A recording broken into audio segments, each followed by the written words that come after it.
A very good morning, my dear students. How are you? I just hope you all are happy and healthy. Let's continue chapter 6, Attitude and Social Cognition, in which we had already covered the part of attitude, that's mean the concept of attitude, the three basic component of attitude, features of attitude, attitude formations, process of attitude formations, factors of attitude formation, attitude change, the concept of attitude change, the factors of attitude change. Okay? And the three basic theory of attitude change, the POX triangle wali theory, balance theory, the cognitive dissonance theory and two-step theory. Okay? After that, the factors of attitude change. Okay?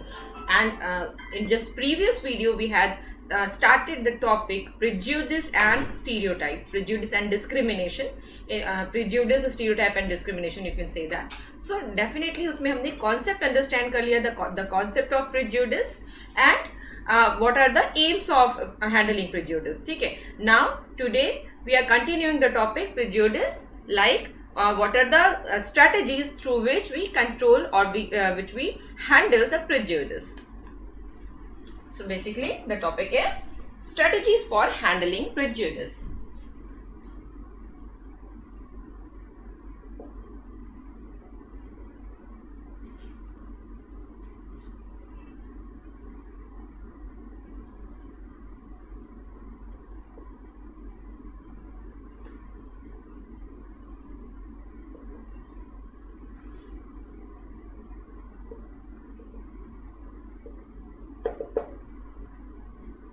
ठीक है. इस section में हमने aims किया था. There are 5 aims. First is minimising opportunities for learning prejudice. Prejudice learn करने की जो भी अपॉर्चुनिटी है उससे जैसे ही हम मिनिमाइज कर देंगे, डिक्रीज कर देंगे, डेफिनेटली हम प्रेजुडिस लर्न ही नहीं करेंगे. हमने वही फर्स्ट स्टेप पे बैरियर लगा दिया, ऑब्स्टिकल लगा दिया. Now the second is changing such attitude. Through the process of attitude change हम प्रेजुडिस टाइप के एटीट्यूड्स को चेंज कर सकते हैं, उसमें कुछ तरह का इंटरवेंशंस कर सकते हैं.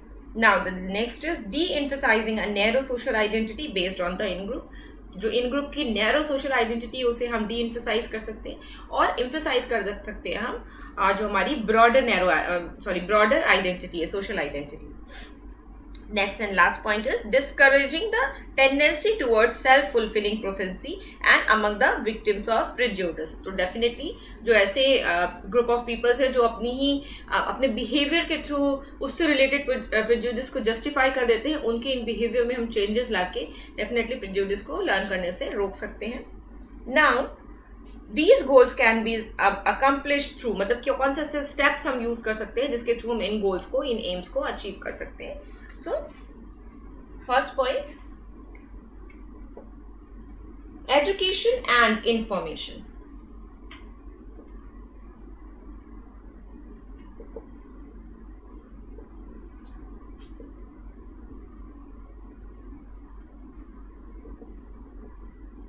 So, definitely education और information के through हम प्रिजुडिस से रिलेटेड क्या बैड कॉन्सेप्ट है, क्या निगेटिव कॉन्सेप्ट है, उसे रिमूव कर सकते हैं. जब हम आउट ग्रुप के बारे में information, actual information, factual information provide करेंगे इन ग्रुप के मेंबर्स को, और आउट ग्रुप से रिलेटेड जो भी प्रिजुडिस है, जो भी मिसकंसेप्शंस हैं उससे रिलेटेड, उससे अगर रिमूव करने के लिए हम एजुकेशन का सहारा लेंगे, एजुकेशन को यूज करेंगे, इंफॉर्मेशन को यूज करेंगे, सो डेफिनेटली जो प्रिजुडिस है उसे हम हैंडल कर पाएंगे. दिस इज स्ट्रेटेजी जिसके थ्रू हम प्रेजुडिस को हैंडल कर सकते हैं. ठीक है. And dissemination for correcting stereotypes related to specific target group and tackling the problem of a strong in group bias. ठीक है. मतलब हम जो टारगेट ग्रुप से रिलेटेड स्टीरियोटाइप है, that mean the cognitive component of prejudice, उसे अगर हम रिमूव करें कॉग्निटिव लेवल पे थ्रू जेन्युइन रेलिवेंट इंफॉर्मेशन के बेसिस पे, हम जब स्टीरियोटाइप को हैंडल कर पाएंगे, उससे चेंज कर पाएंगे, सो डेफिनेटली हम प्रेजुडिस को और उससे इन्फ्लुएंस्ड बिहेवियर को कंट्रोल कर सकते हैं, रोक सकते हैं. And eight the same time जो इन ग्रुप्स का स्ट्रॉन्ग फीलिंग है, इन ग्रुप से रिलेटेड जो स्ट्रॉन्ग फीलिंग है, उसे भी हम अगर टैकल कर पाए, उसे भी अगर हम हैंडल कर पाए, सो डेफिनेटली हम प्रेजुडिस को कंट्रोल कर सकते हैं. Next point is increasing inter group contact.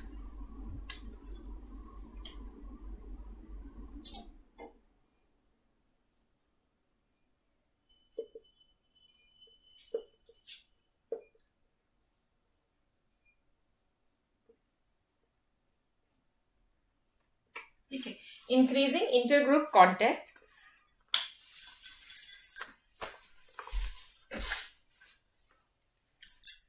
allows for direct communication, removal of mistrust between the group, and even discovery of positive qualities in the outgroup.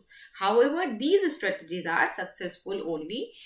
Another 3 points which explain the strategy, how we implement the strategy. So basically, when we are encouraging the communication between two group, the in group and the out group, so definitely in group understand the positive points, the positive characteristic of the out group. So after this, when the in group realize the positive characteristic, so definitely the stereotype which is related to the prejudice is definitely changed, and through this the prejudice is controlled. ठीक है. तो जब हम in group का contact increase कर देते हैं out group से, आप directly face to face communicate कर पा रहे हो आउट ग्रुप के मेंबर्स से, पर्सनली इंटरेक्ट कर रहे हो, सो उस लेवल पे आप डेफिनेटली उस आउट ग्रुप के मेंबर्स की सिर्फ और सिर्फ निगेटिव पार्ट पे तो फोकस नहीं करोगे. उस पर्टिकुलर ग्रुप में जो कि निगेटिव चीजें हैं, जो भी बैड हैबिट्स है, या जो भी आप कह सकते हैं कि निगेटिव साइड है, सो डेफिनेटली आप उसकी कुछ पॉजिटिव क्वालिटीज पे भी फोकस करोगे जब आपका डायरेक्ट इंटरेक्शन होगा. सो इसके थ्रू एक अफेक्शन डेवलप होगा सबसे पहली चीज तो. ठीक है. आप इन ग्रुप और आउट ग्रुप का जैसे जैसे कांटेक्ट इंक्रीज होगा, अफेक्शन दोनों के बीच में एक तरह का पॉजिटिव रिलेशनशिप बिल्डअप होना शुरू होगा. तो ये बहुत ही पॉजिटिव लेवल का होगा. एट द सेम टाइम जो निगेटिविटी है वो ऑटोमेटिकली डिक्रीज होती जाएगी. ठीक है. जो बायसेस हैं, जो आपका प्री अज्यूम्ड, प्री ऑक्यूपाइड आपके ब्रेन में जो थॉट्स हैं, उस negative thoughts related to out group, वो ऑटोमेटिकली रिजॉल्व हो जाएंगे. So this is the strategy. अब किस तरह से हम ये कर सकते हैं? So there are another 3 point. The first one is the two group meet in a cooperative rather than the competitive contact.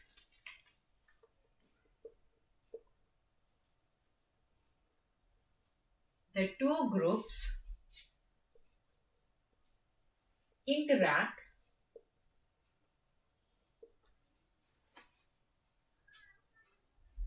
in a cooperative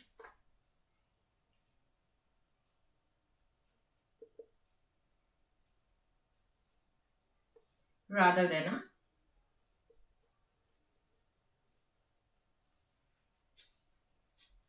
competitive contact.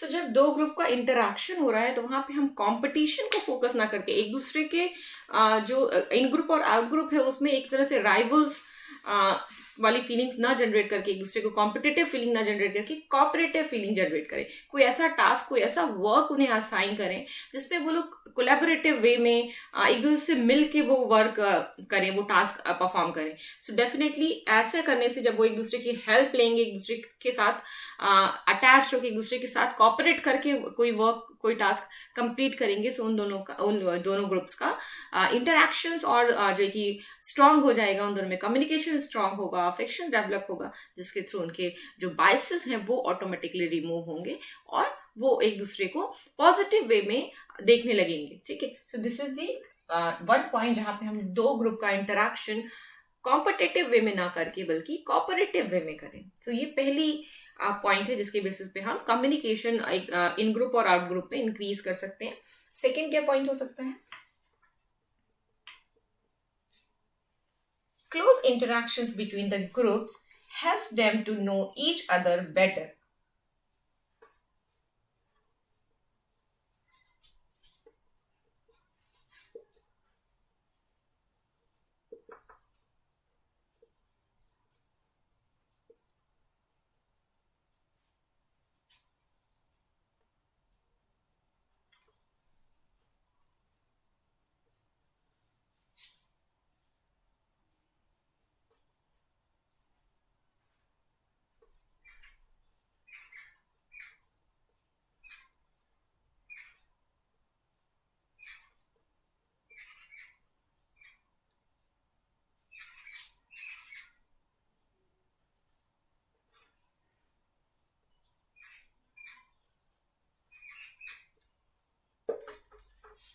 ठीक है.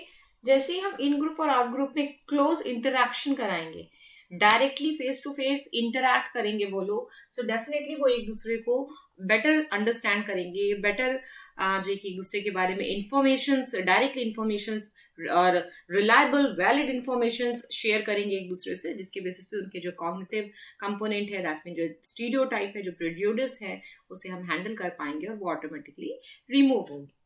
थर्ड पॉइंट,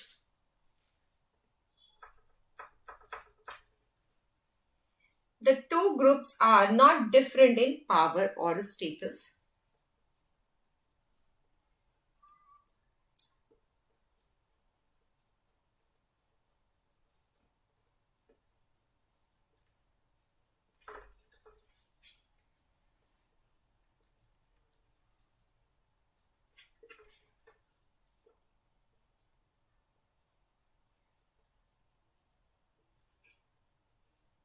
ठीक है, जो दो ग्रुप हैं वो पावर और स्टेटस में इक्वल होने चाहिए.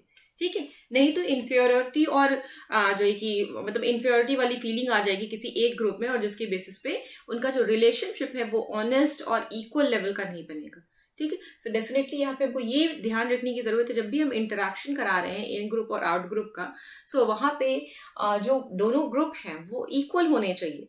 ठीक है, in the context of power and status, उनका ये स्टेटस इक्वल होना चाहिए. एट द सेम टाइम जो उनके हाथ में पावर है, जो रोल वो प्ले कर रहे हैं, वो इक्वल टाइप के होने चाहिए, जिसके थ्रू वो दोनों एक दूसरे को अच्छे से अंडरस्टैंड कर पाए और एक दूसरे से इंटरैक्ट कर पाए इन अ पॉजिटिव वे. सो ये 3 बेसिक स्ट्रेटेजीज है जिसके थ्रू हम इन ग्रुप और आउट ग्रुप के बीच में कॉन्टैक्ट जो है वो डायरेक्ट कॉन्टैक्ट इंक्रीज कर सकते हैं. एंड थ्रू दिस हम जो है कि प्रेजुडिस को लर्न करने से भी रोक सकते हैं, प्रेजुडिस से रिलेटेड जो भी बायसेस हैं उन्हें रिमूव कर सकते हैं, प्रेजुडिस को at the same time remove कर सकते हैं. Move to the next point.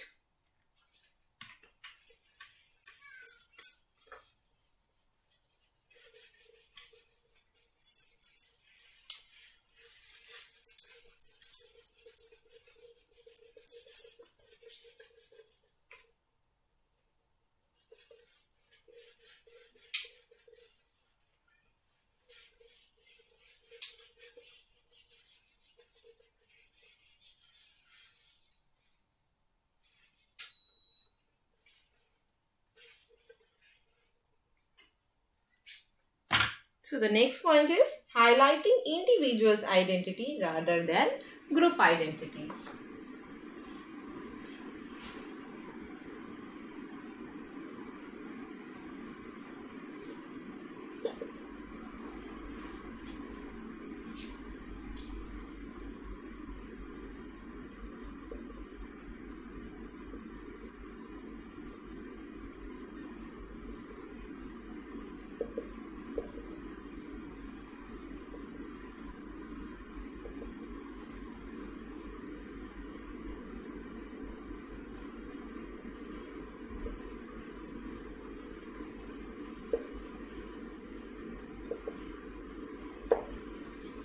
ठीक है, दैट्स मीन हम जो ग्रुप जो इंडिविजुअल है उसकी आइडेंटिटी को ज्यादा फोकस कर सकते हैं. हम ये बिलीव कर सकते हैं कि ऐसा कोई कंपलसरी नहीं है कि अगर कोई इंडिविजुअल किसी पर्टिकुलर ग्रुप से बिलोंग कर रहा है, किसी पर्टिकुलर कल्चर से बिलोंग कर रहा है, तो वो बाकी और सारे मेंबर्स की तरह ही होगा. उसकी कुछ इंडिविजुअल आइडेंटिटी भी डेफिनेटली होगी. ऐसा कोई कंपलसरी नहीं है कि इंडिविजुअल जो ग्रुप का मेंबर है वो ग्रुप का अगर कुछ निगेटिव पॉइंट है, कुछ नेगेटिविटी है, तो डेफिनेटली वो उस इंडिविजुअल में हो. ठीक है, हम इस चीज को जो है कि डी एम्फेसाइज कर सकते हैं और एट द सेम टाइम जो हमारी ब्रॉडर सोशल आइडेंटिटी है या इंडिविजुअल आइडेंटिटी है उस पर हम फोकस कर सकते हैं. ठीक है, that's mean highlighting individuals identity rather than group identity. मतलब ऐसा नहीं है कि वो सिर्फ उस पर्टिकुलर ग्रुप का ही मेंबर है. ठीक है, और सिर्फ उसी की वजह से उसको हम जज करेंगे on the basis of their group, on the basis of only the negativity. ठीक है, हम उसकी इंडिविजुअल आइडेंटिटी को भी फोकस कर सकते हैं. इसको भी देख सकते हैं कि मे बी वो इंडिविजुअल उस ग्रुप का मेंबर जरूर है, बट ऐसा नहीं है कि उसके अंदर सारी निगेटिविटी ही होगी. As a human being, as a individual भी हम उसे जज कर सकते हैं और इसके थ्रू हम इस प्रेजुडिस से बाहर निकल सकते हैं. उसके प्रेजुडिस से रिलेटेड जो बायसेस बिहेवियर है उसे हम कंट्रोल कर सकते हैं. सो this is the another strategy. So thus weakening the importance of group, both in-group and out-group, as a basis of evaluating the other person. More detail about social identity and intergroup conflicts have been presented in the next chapter on social influences and group processes. ठीक है, इसके बारे में detail आप next chapter which is the group influences, वहां पे आप इसे अंडरस्टैंड करोगे social influences and group processes में. So this is all about the strategies for handling prejudice. Our next topic is social cognition.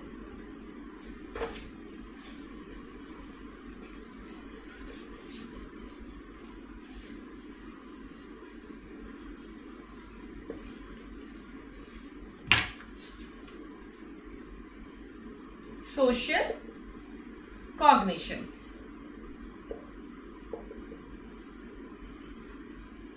So first of all, tell me, what do you understand by this cognition?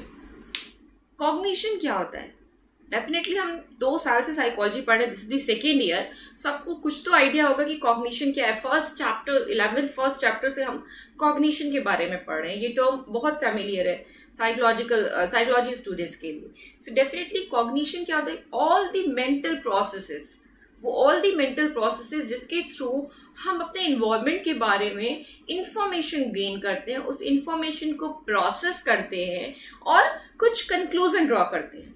ठीक है, suppose हम उसे recognise कर रहे हैं, कोई decision making कर रहे हैं, जजमेंट कर रहे हैं, मेमोराइज कर रहे हैं, लर्निंग है. ठीक है, सारी प्रोसेसेस जो सारे साइकोलॉजिकल मेंटल प्रोसेसेस है वो इन्वॉल्व होती है और हम इंफॉर्मेशन को रिसीव करते हैं, इंटरप्रेट करते हैं, कॉम्प्रिहेंड करते हैं. ठीक है, so this all process is basically known as cognition. ठीक है, सो cognitions refers to all those mental processes that deal with obtaining and processing of information. Extending this idea to the social world, the term social cognition. ठीक है, जब इसी idea को हम extend कर दे रहे हैं, इंक्रीज कर दे रहे हैं, सो डेफिनेटली अगर हम cognition is the limit of the individual level पे बात कर रहे हैं, सो दिस इज द कॉग्निशन. और अगर इसे हम सोशल आइडेंटिटी के बेसिस पे, सोशल ग्रुप, ब्रॉडर ग्रुप के बेसिस पे अगर इसे हम इम्प्लीमेंट कर रहे हैं, so the term is arrived is social cognition. जब हम सोशल कॉन्टेक्स्ट में इसी चीज की बात कर रहे हैं तो ये सोशल कॉग्निशन हो जा रहा है. Now what is social cognition? So social cognition refers to all those psychological processes that deal with the gathering and processing of informations related to the social object, and these includes all the processes that help in understanding, explaining and interpreting social behavior. So this is the social cognition.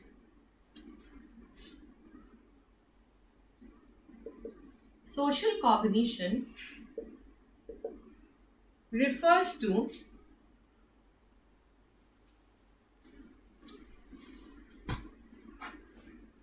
those psychological processes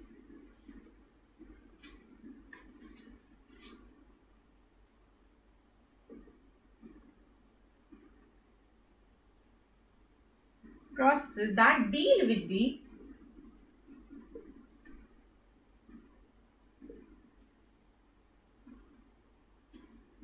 gathering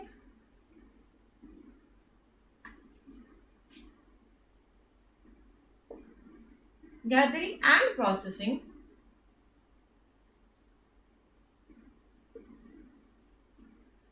of information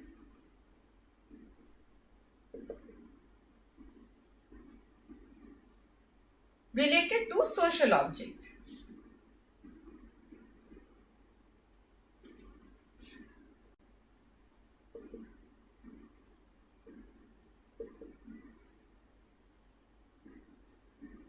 These includes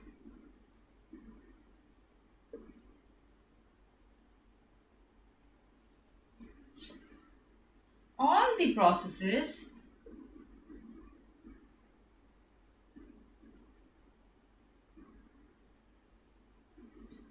that help in understanding,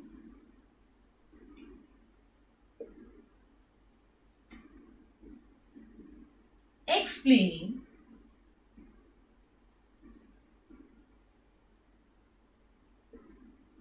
and interpreting interpreting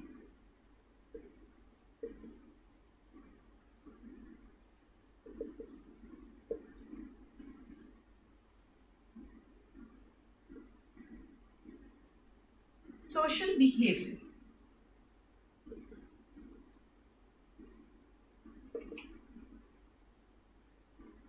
This is the definition of social cognition.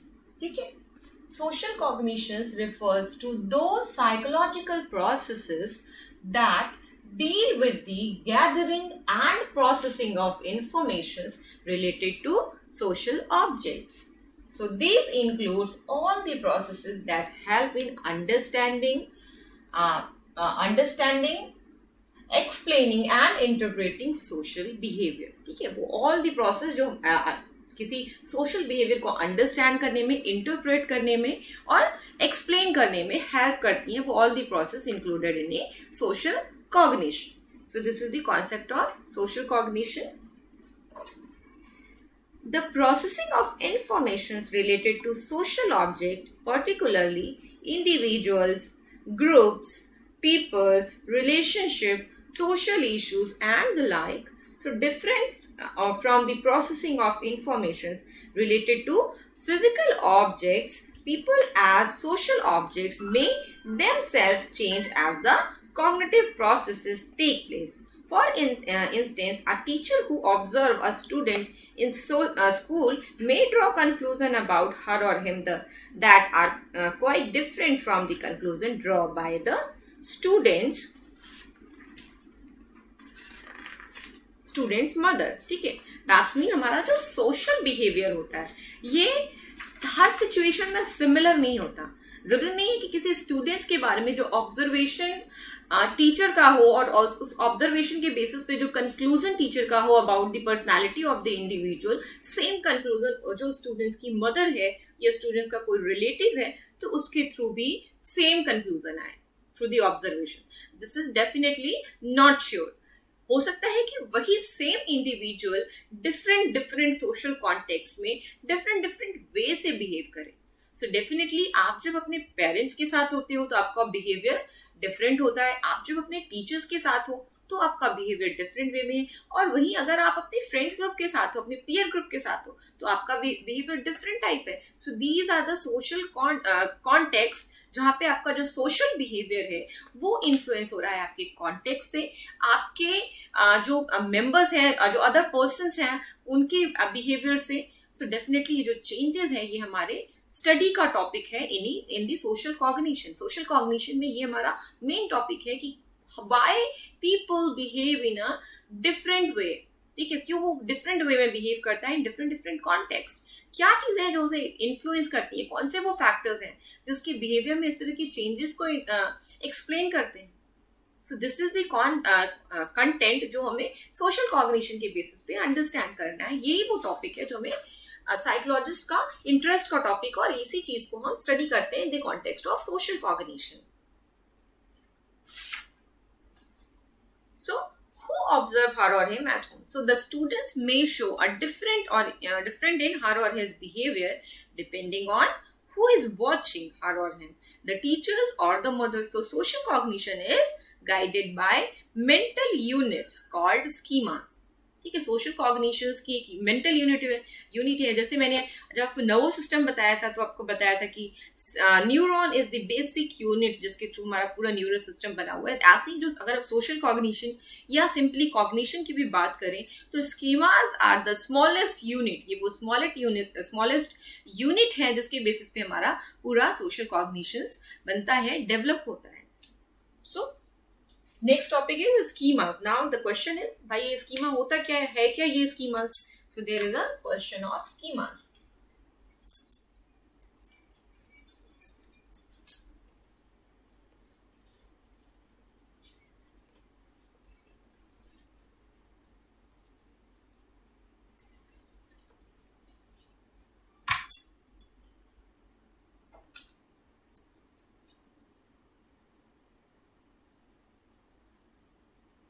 Schemas and stereotypes.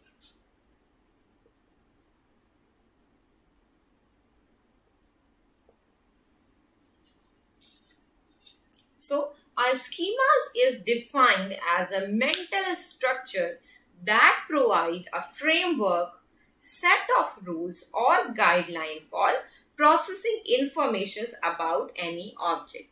ठीक है, ये एक base देता है हमें।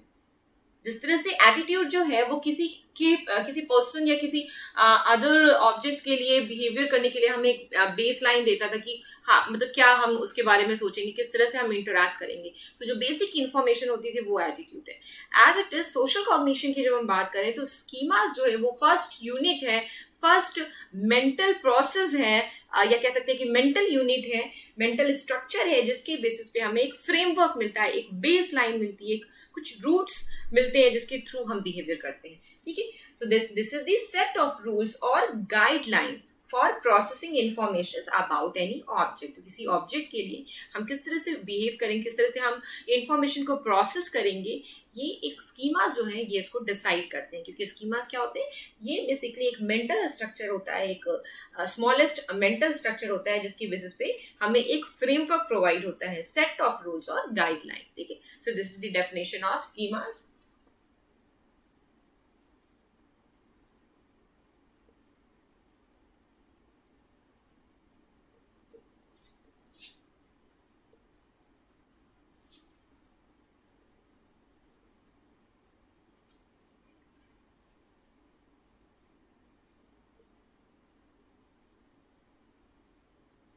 A schema is defined as a mental structure that provides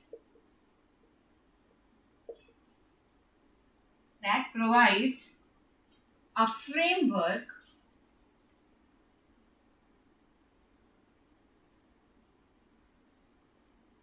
set of rules or guideline for processing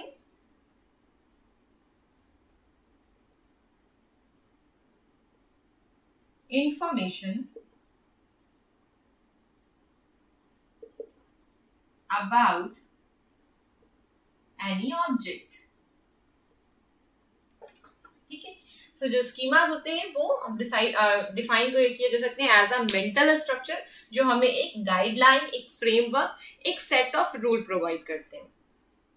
And schemas are the basic unit stored in our memory and function as shorthand way of processing information। ठीक है, एक shorthand अगर आपने पढ़ा होगा तो आपको पता होगा, shorthand is the kind of keyboard की तरह एक शॉर्ट हैंड होता है जिसमें शॉर्ट्स सिंबॉलिक वे में वर्ड्स एक्सप्लेन किए जाते हैं। ठीक है, जो स्टेनोग्राफर्स की पोस्ट होती है उसके लिए ये चीजें बहुत रिक्वायर्ड होती हैं। सो स्कीमास जो होते हैं वो भी एक तरह से हमारे मेमोरी सिस्टम में सिंबॉलिक वे में इंफॉर्मेशन को स्टोर्ड रखते हैं और उसी वे में इसे प्रोसेस करते हैं। ठीक है, जब भी हमारे सामने कोई ऑब्जेक्ट प्रेजेंट होता है और उसके बारे में हमारी इंफॉर्मेशन प्रोसेसिंग स्टार्ट होती है, सो वो हमारे मेमोरी सिस्टम से उन्हीं स्कीमास के बेसिस पे जो कि सिंबॉलिक वे में वहां पे स्टोर्ड होते हैं उसी बेसिस पे ये प्रोसेसिंग होती है। दैट्स व्हाई ये इतनी फास्ट होती है।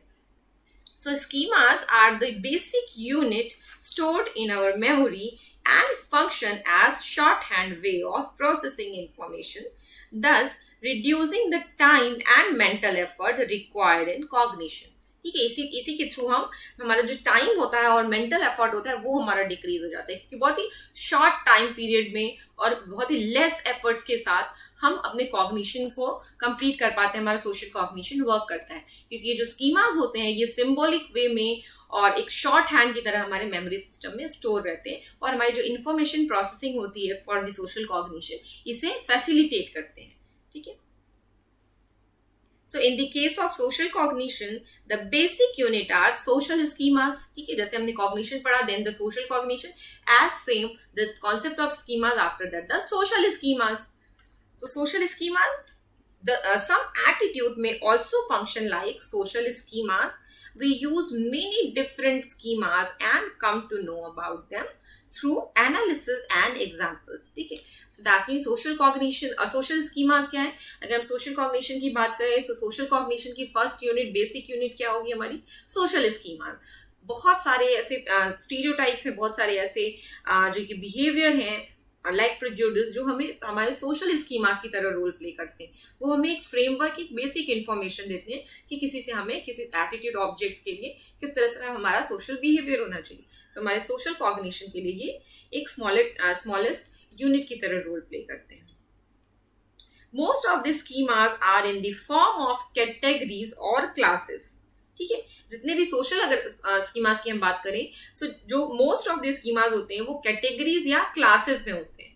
ठीक है, सपोज हम बात करेंगे ये इस टाइप का है, ठीक है, ये जो इंडिविजुअल बहुत रूड टाइप का है या बहुत ही जेन्युइन टाइप का है, जो भी हम बात करें वो एक टाइप की जो हम बात करते हैं कि इस तरह का है, उस तरह का बंदा है या उस तरह का है, तो वो क्या है, वो एक कैटेगरी है, एक क्लास है जिसको हम ऑलरेडी अंडरस्टैंड कर चुके हैं, हमारे मेमोरी सिस्टम में वो स्टोर्ड है और उससे हम उसे कोरिलेट कर लेते हैं। ठीक है, सो ये होता है हमारा सोशल स्कीमा, जहां पे हम कैटेगरीज और क्लासेस के बेसिस पे ऑर्गेनाइजेशन करते हैं इंफॉर्मेशन का। Schemas that function in the form of categories are called prototype, which are the entire set of features or qualities that help us to define an object completely। ठीक है, जो schemas category के form में होते हैं which is known as prototype. ठीक है, एक प्रोटोटाइप होते हैं जैसे जो कैटेगरी के फॉर्म में होते हैं जो schemas, and which are the entire set of features और qualities that help us to define an objects completely। And in social cognition, category based schemas that are related to group of peoples are called stereotype। So there are two terms, prototype or stereotype।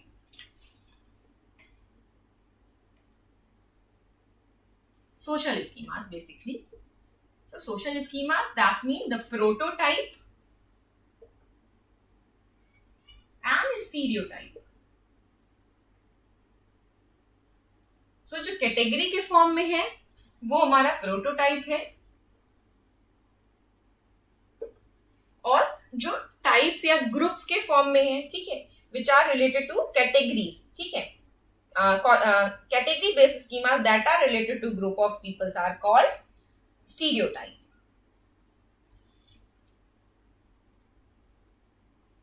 ठीक है, दोनों ही में category based schemas है और type based schemas है, तो यहाँ पे भी कैटेगरी आ जाएगा।